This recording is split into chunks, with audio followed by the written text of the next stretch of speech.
कई बार हम परिस्थितियों के कारण या फिर भावनाओं में बहकर कुछ ऐसे फैसले कर देते हैं जिससे हमारा कर्म प्रभावित होता है। आपको कर्म क्यों करना चाहिए? पढ़े भगवान शिव और किसान की कथा। भगवान श्री कृष्ण ने कहा है कि कर्म करो। हम सभी व्यक्ति को अपना काम बड़ी निष्ठा और निस्वार्थ भावना से करनी चाहिए।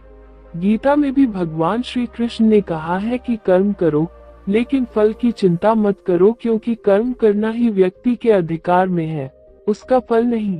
कई बार हम परिस्थितियों के कारण या फिर भावनाओं में बहकर कुछ ऐसे फैसले कर देते हैं जिससे हमारा कर्म प्रभावित होता है। आपको कर्म क्यों करना चाहिए? पढ़े भगवान शिव और किसान की कथा। एक बार भगवान शंकर पृथ्वीवासियों पर कुपित हो गए और माता पार्वती को साक्षी मानकर संकल्प किया कि जब तक पृथ्वीवासी नहीं सुधरेंगे तब तक वे शंख नहीं बजाएंगे। देव जानते थे कि शंकर भगवान शंख बजाएंगे तभी बरसात होगी। इससे घोर अकाल पड़ गया। पानी की एक बूंद तक नहीं बरसी। धरती पर त्राहिमाम मच गया। ऐसे में एक दिन भगवान शंकर पार्वती आकाश में विचरण कर रहे थे तो उन्होंने एक अजीब दृश्य देखा कि एक किसान भरी दोपहरी में चिलचिलाती धूप में खेत की जुताई कर रहा है। पसीने में नहाया मगर अपनी धुन में बहुत मगन। जमीन पत्थर की तरह सख्त हो गई थी, फिर भी वो जी जोड़ मेहनत कर रहा था।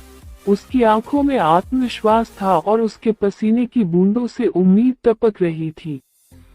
किसान की बात सुनकर महादेव को भी लगा कि मैं भी तो परम आनंद की अनुभूति के लिए ही शंख बजाता हूँ।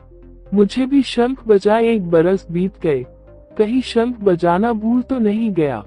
उन्होंने तुरंत अपनी झोली से शंख निकला और जोर से फूंका। चारों ओर बादल की घटाएं घुमड़ पड़ी, बिजली चमकने लगी और जोरदार बारिश होने लगी। इस वर्षा के स्वागत में किसान के पसीने की बूंदें पहले ही खेत में गिरकर चमक रही थी। हमारा जो काम है उसे अपनी पूरी निष्ठा से बिना किसी लोभ लालच के करना चाहिए। इसी में परम सुख है।